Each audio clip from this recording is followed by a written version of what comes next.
saf-saf di depan yang masih kosong.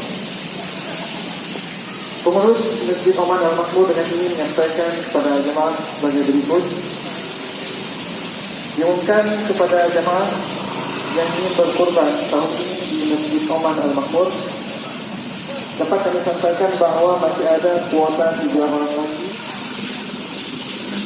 Selanjutnya, 1 Jumat yang lalu, tanggal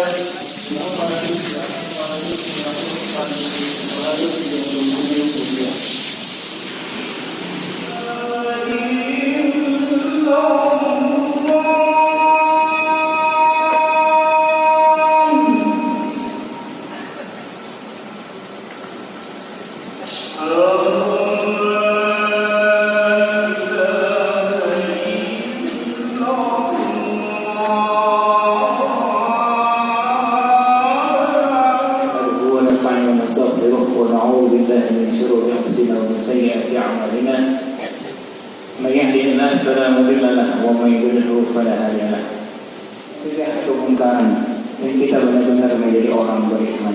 Mudah-mudahan masa masih ada yang belum berkorban, mari berkorbanlah. Berilah, kalau perlu datangi kampung-kampung